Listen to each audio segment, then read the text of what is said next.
India now news. This is Bindu. Details చూస్తే మహబూబాబాద్ జిల్లా కే సముద్రం మండలంలోని ఆర్టీసీ బస్టాండ్ లో వేములవాడ భద్రాచలం ఆర్టీసీ సర్వీసులను ప్రభుత్వ ముఖ్య సలహాదారు వేం నరేంద్ర జెండా ఊపి ప్రారంభించారు. ఈ సందర్భంగా రాష్ట్రంలోనే మహబూబాబాద్ అసెంబ్లీ నియోజకవర్గాన్ని ఆదర్శ నియోజకవర్గంగా తీర్చిదిద్దుతామని హామీ ఇచ్చారు. ఈ సందర్భంగా తన సోదరుడు పురుషోత్తం రెడ్డికి కే సముద్రం మండలంతో ఉన్న అనుబంధాన్ని గుర్తు చేసుకుంటూ కంటనీరు పెట్టుకున్నాడు. త్వరలో మహబూబాబాద్ అభివృద్ధికి అన్ని రకాల సహకారాలు అందిస్తామని హామీ ఇచ్చారు. పార్టీలకు అతీతంగా ప్రజాప్రతినిధులు అభివృద్ధిలో భాగస్వామ్యం కావాలని కోరారు. ఈ కార్యక్రమంలో ఎమ్మెల్యే మురళీ నాయక్, ఆర్టీసీ అధికారులు, కాంగ్రెస్ శ్రేణులు పాల్గొన్నారు.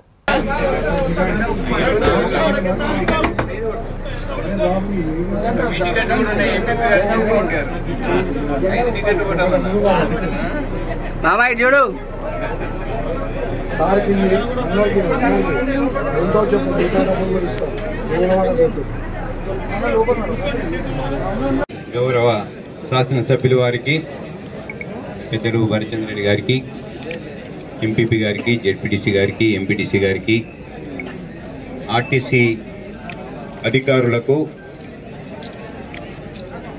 గ్రామ పెద్దలకు, ముఖ్యంగా విచ్చేసిన పత్రికా మిత్రులకు అందరికీ పేరు పేరున నా హృదయపూర్వక నమస్కారాలు.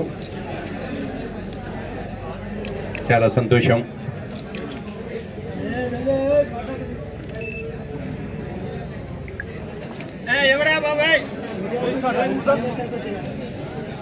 చాలా సంతోషం. కాంగ్రెస్ పార్టీ ఎన్నికల్లో మహిళలకు ఇచ్చిన ఏ ఒక్క వాగ్దానాన్ని అమలు చేయలేదని బీజేపీ మహిళా మోర్చా రాష్ట్ర అధ్యక్షురాలు మేకల శిల్పారెడ్డి విమర్శించారు.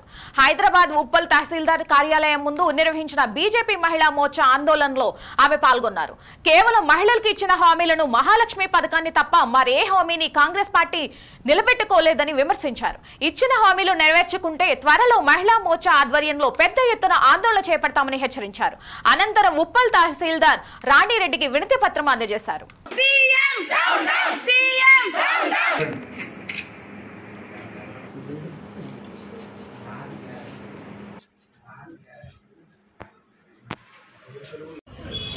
కాంగ్రెస్ ప్రభుత్వం వచ్చి 8 నెలలు గడుస్తున్నప్పటికీ ఇంకా కూడా మహిళలకు ఏదైతే పెద్దపీఠం వేస్తానని ఎలక్షన్స్ ముందు మహిళలకి ఏదైతే హామీ ఇచ్చారో 8 నెలలు పూర్తయినప్పటికీ కూడా ఇప్పటికీ కూడా ఒక ఉచిత బస్సు తప్పితే మహాలక్ష్మి పథకం కింద ఏదైతే 2500 ప్రతి మహిళకి ఇస్తానన్నారో, అలాగే కొత్త వధువులు ఎవరైతే పెళ్లి చేసుకున్న వాళ్ళకి 1,00,000 రూపాయలతో పాటు తులం బంగారం ఏదైతే ఇస్తా అన్నారో, అలాగే 18 సంవత్సరాలు నిండిన ప్రతి ఆడపిల్లకి కాలేజ్కి వెళ్ళడానికి అనుకూలంగా ప్రతి ఒక్క విద్యార్థినికి స్కూటీ ఇస్తానని ఏదైతే చెప్పి హామీలు చెప్పి ఎలక్షన్స్లో గెలిచారో, అలాగే విద్యార్థి 5 లక్షల విద్యార్థి కార్డ్ అది కూడా ఇంతవరకు ఇవ్వలేదు. అలాగే పెన్షన్ 2,000 నుంచి 4,000కి చేస్తానని ఏదైతే సీఎం రేవంత్ రెడ్డి గారు చెప్పారో, ఇప్పటి వరకు ఈ మహిళలకు సంబంధించిన వేరే హామీల గురించి మాట్లాడలేదు. ఇక్కడ మహిళలకు ఇస్తాన హామీలు ఇంతవరకు కూడా దాని గురించి చర్చ లేదు. దాని ప్రయత్నం కూడా ఇంతవరకు మన రేవంత్ రెడ్డి గారు చేయకపోవడం చాలా సిగ్గుచేటైన విషయం. ఎందుకంటే 50% మహిళల ఓట్లని ఈ హామీలు ఇచ్చి ఏదైతే గద్దెనెక్కారో ఆ హామీలు గద్దెనెక్కిన వెంటనే మర్చిపోవడం జరిగింది. కానీ భారతీయ జనతా పార్టీ నుంచి మేము ఇక్కడ డిమాండ్ చేస్తున్నాము, ఏదైతే హామీలు వారు మహిళల పట్ల ఇచ్చారో, మహిళలకు పెద్దపీఠం వేసి ఇస్తామని చెప్పారో వెంటనే నెరవేర్చాలని. మహబూబాబాద్ మున్సిపల్ పరిధిలోని 29వ వార్డులో కౌన్సిలర్ సోమన్న ఆధ్వర్యంలో వన మహోత్సవ కార్యక్రమం ఏర్పాటు చేశారు. ఈ కార్యక్రమానికి ముఖ్య అతిథులుగా మహబూబాబాద్ ఎమ్మెల్యే మురళీ నాయక్, ఎమ్మెల్సీ తక్కలపల్లి రవీంద్రరావు పాల్గొని మొక్కలు నాటారు. ఈ సందర్భంగా మొక్కలు నాటే కార్యక్రమాన్ని చేపట్టిన కౌన్సిలర్ సోమయ్యను అభినందించారు.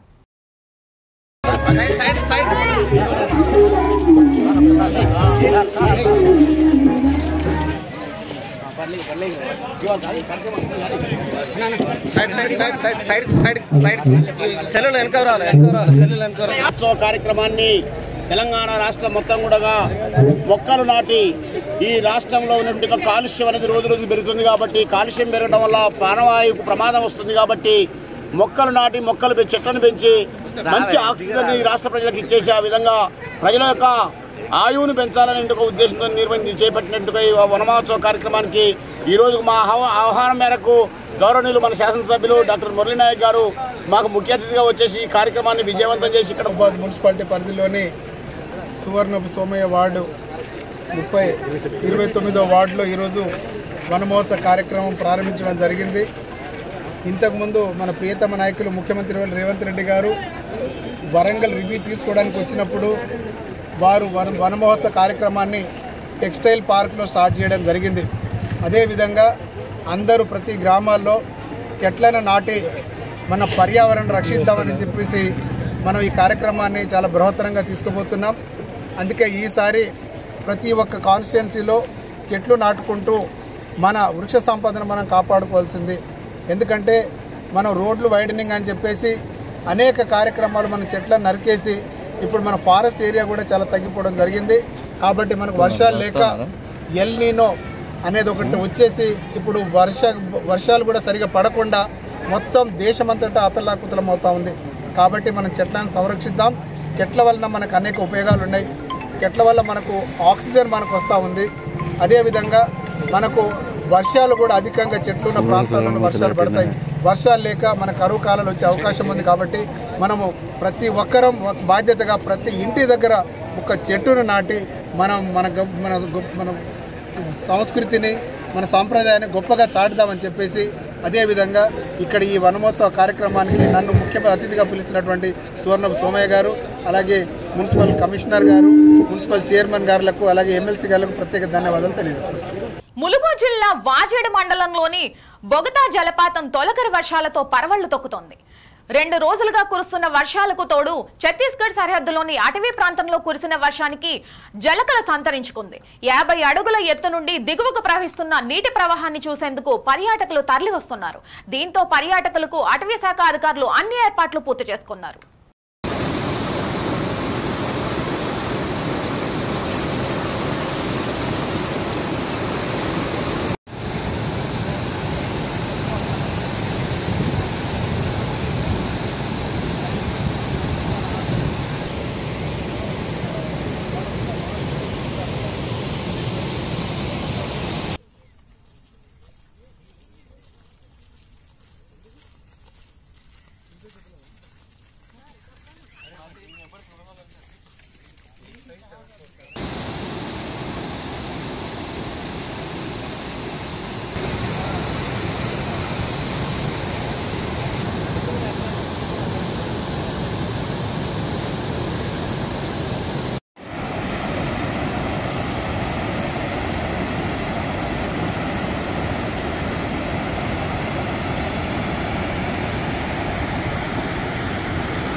బాసర ట్రిపుల్ ఐటీ క్యాంపస్ లో అభిలాష అభినవ్ జిల్లా ఎస్పీ జానకి షర్మిల విద్యార్థులతో సమావేశమయ్యారు. విద్యార్థుల బాధ్యత గురించి వారు చర్చించారు. క్యాంపస్ లో తిరుగుతూ పర్యవేక్షించారు. ఈ సందర్భంగా విద్యార్థులతో కలిసి మొక్కలు నాటారు. ఈ కార్యక్రమంలో బైన్సా నూతన ఎస్పీ అవినాష్ కుమార్ ఇతర ఉన్నతాధికారులు పాల్గొన్నారు.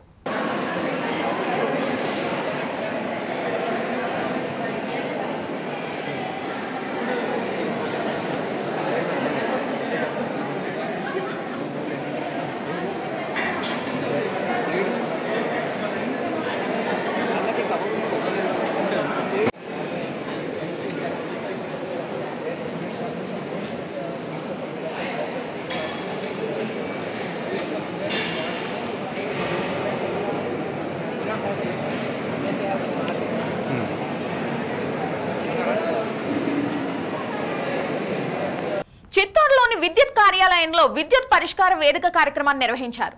ప్రజల నుండి విద్యుత్ కు సంబంధించిన సమస్యల పరిష్కారానికి ఆర్జీలను స్వీకరించారు. ఈ సందర్భంగా ఎగ్జిక్యూటివ్ ఇంజనీర్ మణిచంద్ర మాట్లాడుతూ ప్రతి బుధవారం విద్యుత్ ప్రత్యేక పరిష్కార వేదిక కార్యక్రమాన్ని నిర్వహిస్తామని తెలిపారు. పూతలపట్టు పాలసముద్రం మండల పరిధిలోని విద్యుత్ వినియోగదారులకు అదాలత్ అంటే ప్రత్యేక పరిష్కార వేదిక విద్యుత్ పరిష్కార వేదిక నిర్వహించడం జరుగుతుంది. ప్రతి వారం బుధవారం జరుగుతుంది. కావున ప్రతి వినియోగదారుడు సమస్యలు ఏదైనా ఉన్నచో ఇక్కడ తెలియజేసిన కన్సర్న్ డిపార్ట్మెంట్కి కన్సర్న్ సెక్షన్కి పంపించి త్వరగా వీళ్ళని వరకు విద్యుత్ సమస్యలను పరిష్కరిస్తామని తెలియజేస్తున్నాం. ట్రాన్స్ఫార్మర్ దొంగతనం జరిగినాయి, అవి ఫేస్డ్ మేనర్లో మనము ఖచ్చితంగా అమర్చడం జరుగుతుంది. ఒక 15 రోజుల్లో ఎస్సీ గారిని పర్మిషన్ తీసుకొని అన్ని ట్రాన్స్ఫార్మర్ అమర్స్తాము. ఏదైనా కేబుల్ డ్యామేజ్ అయితేనే కానీ, బిల్డింగ్ సమస్యలు ఉన్నా కానీ ప్రతి ఒక్కరూ ఇక్కడ ఈ అదాలతో ఉపయోగించుకుంటే తొందరగా పరిష్కారం జరుగుతుంది. ఏదన్నా సెక్షన్ లెవెల్లో కానీ సమస్యలు ఉంటే ఇక్కడ ఈజీగా పరిష్కారం జరుగుతుంది. కాబట్టి ప్రతి ఒక్కరు ఈ అవకాశాన్ని వినియోగించుకోవాల్సిందిగా కోరుతున్నాం. కొత్త సర్వీసులు ఏమన్నా కానీ మనం అగ్రికల్చర్ సర్వీసులు కూడా ప్రయారిటీ బేసిస్ మీద ఖచ్చితంగా ఇవ్వడం జరుగుతుంది. కొంత స్టోర్లో మెటీరియల్ ఏదైనా కండక్టర్ కూడా ఒక 15 రోజుల్లో వస్తుంది. ప్రయారిటీ ప్రకారం అగ్రికల్చర్ సర్వీసులు రిలీజ్ చేయడం జరుగుతుంది. అదేవిధంగా టౌన్ పరిధిలో కొత్త సర్వీసులు 24 గంటల్లో ఇస్తున్నాము. ఆ సర్వీసులు ఏదన్నా సర్వీసుల్లో లోపాలు, సేవా లోపాలు ఏదైనా ఉన్నచో వాళ్ళకి కూడా కన్జ్యూమర్లకు వాళ్ళకి పెనాల్టీ, ఎవరైతే సేవా లోపం చేశారో వాళ్ళ దగ్గర పెనాల్టీ వసూలు చేసి కన్జ్యూమర్కు రీఫండ్ చేయడం జరుగుతుంది. కాబట్టి వినియోగదారులందరూ ఖచ్చితంగా మీ సమస్యలు ఏమన్నా ఈ అదాలత్లో తెలియజేయడంతో ఖచ్చితంగా నీట్ పరీక్ష లీకేజీ నిరసిస్తూ రేపు దేశవ్యాప్త విద్యా సంస్థల బంద్ను విజయవంతం చేయాలని నిర్మల్ జిల్లా సిపిఐ పార్టీ కార్యాలయంలో వామపక్ష విద్యార్థి నాయకులు పిలుపునిచ్చారు. ఈ సందర్భంగా విద్యార్థి నాయకులు మాట్లాడుతూ నీట్ పరీక్ష పేపర్ రద్దు చేసి పరీక్షను మళ్లీ నిర్వహించాలని, ఎన్టీఏ రద్దు చేయాలని డిమాండ్ చేశారు. ఈ కార్యక్రమంలో ఎన్ఎస్యుఐ, పీడీఎస్యు, ఏఎస్ఎఫ్, ఎస్ఎఫ్ఐ నాయకులు పాల్గొన్నారు. దేశవ్యాప్తంగా సంచలనం సృష్టించినటువంటి నీట్ లీకేజీ ప్యాకేజీకి నిరసిస్తూ వామపక్ష విద్యార్థి సంఘాల ఆధ్వర్యంలో జూలై 4 అనగా రేపు దేశవ్యాప్తంగా విద్యాసంస్థల బంద్ను పాటించడం జరుగుతుంది. ఏదైతే వామపక్ష విద్యార్థి సంఘాల డిమాండ్ ఉన్నాయో ఎన్టీఏను రద్దు చేసి, అలాగే గతంలో జరిగినటువంటి నీట్ పరీక్ష పేపర్ను రద్దు చేసి మళ్ళీ నీట్ పరీక్షను నిర్వహించాలని చెప్పేసి ఎవరైతే ఈ లీకేజీకి పాల్పడిన వాళ్ళు ఉన్నారో వాళ్ళను కఠినంగా శిక్షించి ఇంకెప్పుడు జరగకుండా చర్యలు తీసుకుంటూ, అలాగే ఈ నీట్ పరీక్ష అనేదాన్ని ఆయా రాష్ట్రాలకు కేంద్ర ప్రభుత్వం బాధ్యత అప్పచెప్తే ఏ రాష్ట్రానికి ఆ రాష్ట్రాలు పరీక్షలు నిర్వహించుకునేటట్టు చర్యలు చేపట్టాలని, మళ్ళీ పరీక్షలు నిర్వహించాలని చెప్పేసి రేపు భారత్ బంద్కు పిలిపిస్తా ఉన్నాం. ఇద్దరు హోటల్ పార్ట్నర్ల మధ్య పైసల పంచాయతీ కత్తిపోట్లకు దారితీసిన ఘటన ఆదిబట్ల పోలీస్ స్టేషన్ పరిధిలోని బొంగులూరు గేట్ సమీపంలో కృతుంగ రెస్టారెంట్ లో చోటు చేసుకుంది. నిమ్మల దీపక్ రెడ్డి, ఆవుల చరణ్ రెడ్డి మధ్య మాట పెరిగి కత్తులతో దాడి చేసుకున్నారు. కత్తుల దాడిలో గాయపడిన వారిని ఆసుపత్రికి తరలించారు. ఘటనపై కేసు నమోదు చేసుకున్న ఆదిబట్ల పోలీసులు దర్యాప్తు చేపట్టారు.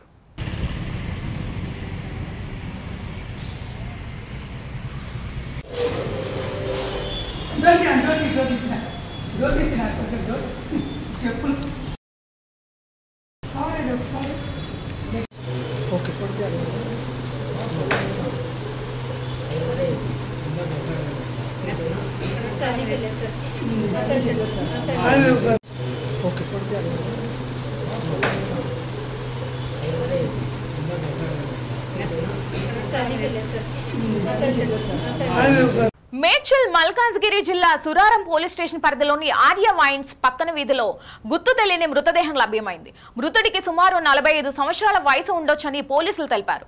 ఘటనపై కేసు నమోదు చేసుకున్న సురారం పోలీసులు దర్యాప్తు చేపట్టారు.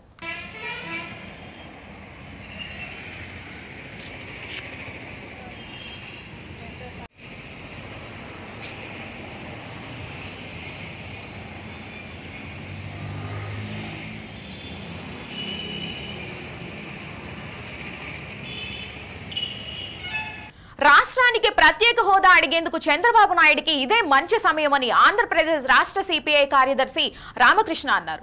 చంద్రబాబు బీజేపీ కేంద్ర ప్రభుత్వాన్ని మెడలు వంచి ప్రత్యేక హోదా సాధించాలని కోరారు. గత 5 ఏళ్లలో వైసీపీ ప్రభుత్వం అదానీ, అంబానీలకు ఎంత దోచిపెట్టారో శ్వేతపత్రం విడుదల చేయాలని డిమాండ్ చేశారు. దేశంలో బీజేపీ వైఖరిని కేవలం వామపక్ష పార్టీలు మాత్రమే ఎండగడుతున్నాయని గుర్తు చేశారు. ఈ కార్యక్రమంలో రాష్ట్ర సహాయ కార్యదర్శి సత్యనారాయణమూర్తి, సీనియర్ నాయకులు పాల్గొన్నారు. చర్చ జరిగి ఎన్నికల కమిషన్ వారే సుమోటోగా ఇనిషియేట్ చేసి చర్చించి ఒక నిర్ణయానికి వస్తే బాగుంటుంది.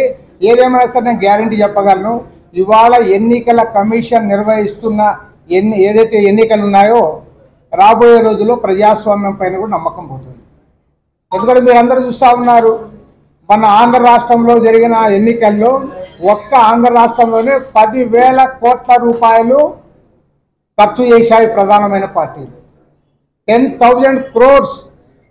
ఇవాళ చట్టసభల్లో ఎమ్మెల్యేలు ఎంపీలు ఎవరవుతా ఉన్నారు? 100 కోట్ల రూపాయల ఆసాములు పోయి కూర్చుంటా ఉన్నారు. కాబట్టి అంటే ఎన్నికల కమిషన్ ఈ అంశాలన్నిటిపైన, ఒక్క ఈవీఎంల పైన కాదు, అన్ని అంశాలపైన కూడా చర్చ జరగాలి. ఎన్నిక ఎవడన్నా మేము మాలాంటి వాళ్ళు ఎవడో ఒక బ్యానర్లు 4-10 బ్యానర్లు కడితే అది ఎన్నికల కమిషన్ నిబంధనలు అతిక్రమిస్తారని పోలీసు వాళ్ళు వస్తారు, అందరూ వస్తారు. మరి 1,000 కోట్ల రూపాయలు డబ్బులు పంపిణీ చేస్తాంటే గాడులు కాస్తున్నారా? అదంతా కూడా పట్ట గందరగోళం, అన్నిట్లో కూడా గందరగోళం. ఈ గందరగోళ పరిస్థితుల నుంచి బయటపడాలి. ఈరోజు శాండ్ విషయంలో కానీ, లిక్కర్ విషయంలో కానీ ఇవన్నీ కూడా కుంభకోణాలు జరిగినాయి అన్నారు. చాలా సంతోషం. వాటన్నిటిపైన ఎంక్వైరీ చేయండి. ఎవరైతే దాంట్లో ఇన్వాల్వ్ అయినారో వాళ్ళపైన మీరు చర్యలు చేపట్టండి. కానీ దానికంటే ముఖ్యంగా చెప్తా ఉన్నా, ఇవాళ గత 5 ఏళ్ల కాలంలో ఈ ప్రభుత్వము కేంద్ర ప్రభుత్వంతో కుమ్మక్కై అమిత్ షా యొక్క ఆదేశాలతో, వాళ్ళ యొక్క లాలూచితో రాష్ట్రాన్ని అదానికి దోచిపెట్టారు. ఇది అందరికీ తెలుసు. 1000 ఎకరాల భూములు కట్టబెట్టారు, గంగవరం పోర్ట్ ఇచ్చారు, చివరికి విశాఖ ఉక్కు ఫ్యాక్టరీని కూడా వారికి కట్టబెట్టడానికి ప్రయత్నాలు చేశారు. మరి ఆ రోజు ప్రతిపక్షంలో ఉన్నప్పుడు తెలుగుదేశం పార్టీ కూడా మేము ఏదైతే మాట్లాడామో అదే వాళ్ళు మాట్లాడారు. కాబట్టి వారికి మేము విజ్ఞప్తి చేస్తా ఉన్నాం. గత 5 ఏళ్ల కాలంలో రాష్ట్రంలో అదానికి ఏవేవైతే ఆస్తులు కట్టబెట్టారో వాటన్నిటిపైన కూడా శ్వేతపత్రం విడుదల చేయాలని డిమాండ్ చేస్తా ఉన్నాం. ఖచ్చితంగా రాష్ట్రాన్ని దోచిపెట్టారు. భారతదేశంలో ఉన్న 29 రాష్ట్రాల్లో ఏ రాష్ట్రంలో కూడా లేనట్లుగా ఆంధ్రప్రదేశ్ రాష్ట్రంలో అదానికి ఆస్తులని కూడా దోచిపెట్టారు. వాటిపైన సమగ్రమైన విచారణ జరిపించాలి. ప్రభుత్వం శ్వేతపత్రం విడుదల. విశాఖలోని 31వ వార్డు పరిధిలోని రమాదేవి బోనోజీరావు పాఠశాలలో దక్షిణ నియోజకవర్గ ఎమ్మెల్యే వంశీకృష్ణ శ్రీనివాస్ విద్యార్థులకు స్కూల్ కిట్స్ అందజేశారు. ఈ సందర్భంగా వంశీకృష్ణ మాట్లాడుతూ స్కూల్ కు సంబంధించిన ఎలాంటి సమస్యలున్నా తన దృష్టికి తీసుకురావాలని తెలిపారు. కూటమి ప్రభుత్వంలో ప్రభుత్వ పాఠశాల అభివృద్ధికి అన్ని రకాలుగా సహకారం అందిస్తామని హామీ ఇచ్చారు. ఈ సందర్భంగా విద్యార్థులకు పెట్టిన భోజనం నాణ్యతను వంశీకృష్ణ శ్రీనివాస్ పరిశీలించారు.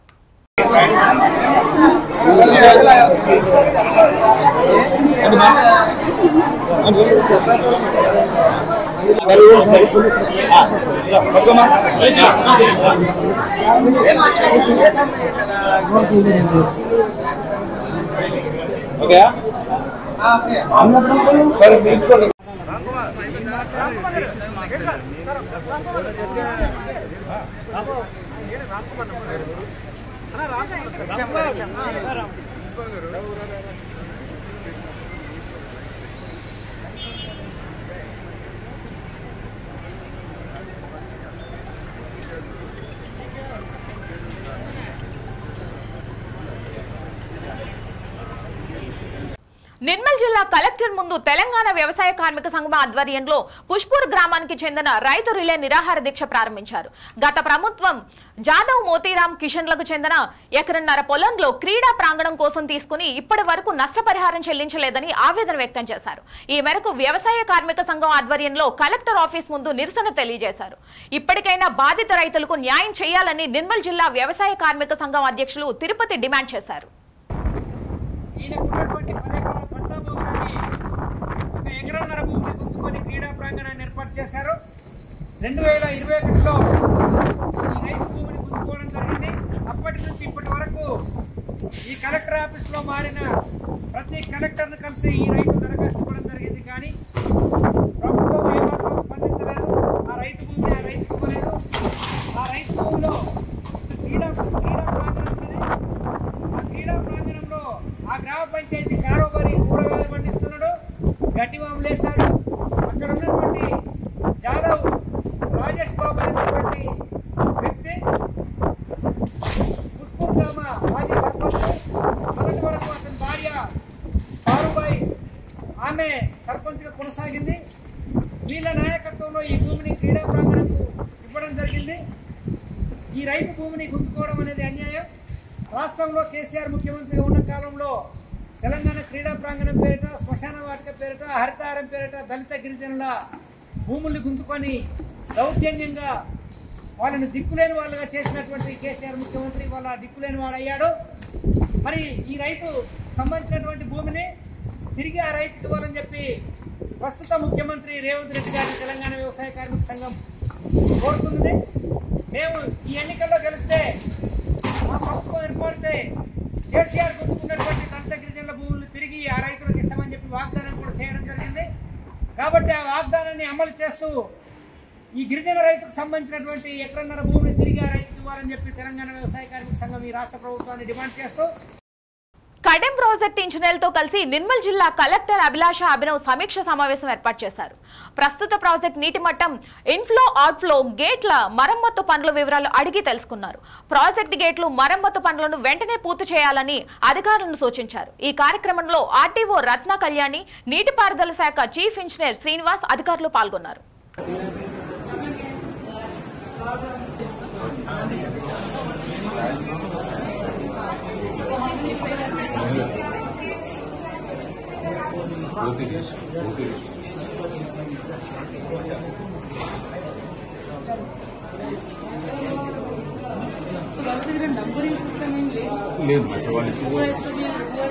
ఇవి బులెటిన్ లోని అప్డేట్స్. మరిన్ని అప్డేట్స్ కోసం చూస్తూనే ఉండండి India now, reflection of truth.